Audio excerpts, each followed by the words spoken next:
Nigel was on this show, and he also unveiled a serial entrepreneur, investor and philanthropist who was the founder of Checkatrade. We say a very good morning to Reform's new business guru, Kevin Bryne. Good morning, Kevin. How are you? I'm really good. Yeah, bit of a mixed day today. Always reflectful on Poppy Day, but it's also my daughter's birthday. So it's a good day. It's Thank you. How are you? It's interesting saying that. My late mother's birthday was the 11th of November today. She'd have been 95 today. And actually, Armistice Day was for our family the jewel of her birthday. But also, and I said it earlier, was really heartened this Sunday, Kevin, to see more people than usual at Remembrance Sunday services across the United Kingdom, which I think says an awful lot about the feelings within the country. One of the things I'm really keen to talk to you about, you were announced yesterday as Reform's new business guru by Nigel. Small businesses have always been, in my humble opinion, the very epicentres of how you create growth. People set up a business, they find a product, a brand, a marketing image, whatever it is. They employ people, they create orders, they make money, it permeates down through the economy. It's slightly ironic then that this government came to power talking about growth and immediately put an NI on small businesses, which has forced many to close their doors. What do small businesses need from their governments to work? That's a really good question. And there's a plethora of different things that need to be looked at, in my view. The tax pressure is just immense upon small businesses. The cost of energy and that inflation in those costs is huge. There's a huge issue with late payments from the bigger companies to the smaller companies. There's lots of red tape and employment law. There's things like the VAT threshold. Let me just talk about that one thing for a moment, Jeremy. The VAT threshold in the UK at the moment is £90,000. And if you go above that, you've got to register.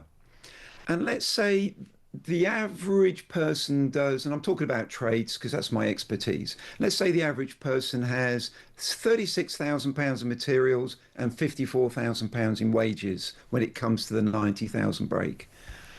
Are they at that point going to be going, do you know what, if I go above 90, I've got to take someone on. I've got too much work. So what pressure does that put on that tradesman to not grow? Or what pressure does that put on that tradesman to try and get cash payments or try and get their customers to pay for the materials directly? And it stifles the growth of the economy. If that happens to, say, 1 in 4 tradesmen that are on that edge of wanting to take someone on board, but they don't because of that VAT threshold, imagine that's just 1 in 4. That's a massive loss. And what it also does, it forces these tradesmen into doing things that are against their integrity. They feel they have to because they don't want to break that threshold and have all the paperwork that's on top of it.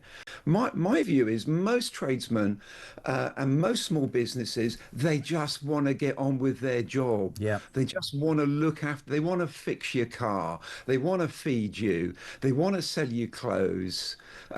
But all this regulation and red tape. Well, I mean, it's really interesting because Nigel yesterday with Used to Buying was saying that strange enough, despite Brexit, Brussels, the European Union, were continuing to make life a misery for British small businesses, and 50 years of endless red tape needs stripping aside, and that's why he's announced you, because presumably we haven't got long, and I don't mean this badly. What would reform do to revitalise, re-energise those small businesses that we both agree are the very bedrock of our society? That's a really good question. That's and I two don't in a row. How about that? Yeah, That's honestly 2 really good questions. Yeah, I can answer the first one. The second one's a little bit more difficult. I can't sit here and make policy decisions for Nigel. And what I can say is Nigel he's an incredible guy. His ability to retain information and conversations is second to none, and he talks to me about various things that he wants to do. But I'm under almost orders. Kev, you can't talk about policy. No, but listen. That's very honest. Now the critics there's a lot to work out. Well, do you know what? I love your honesty because listen, I've done some work with reform, and the critics will say, "Oh, well, it's all well and good shouting from the side," but Yes, that's fair enough. But until you're in a position of power and you can't equate what's going on at that time. But what you can say confidently, I suspect, is that reform's aim would be to take the brakes off controls, red tape, whatever it is that is holding back the development and the success of small business, right? It would be fair to say that, right? Of course, of course. And, you know, the Employment Rights Bill. Yeah. Good grief. Yeah. Who wrote that? It wasn't someone that's run a business. Well, it was Angela Rayner, and she's now running a new business. Have you heard about Rayner's new business? It's called Wrong Move. Do you think it'll work? You'd like that, you see. Well, she can probably push it through, can't she? She's got some power behind her. But you know, it just staggers me. You know, if I needed brain surgery, I would want someone that's experienced in brain surgery, and I want someone who's experienced in the government, that's run businesses successfully for many, many years to make the policies and the decisions.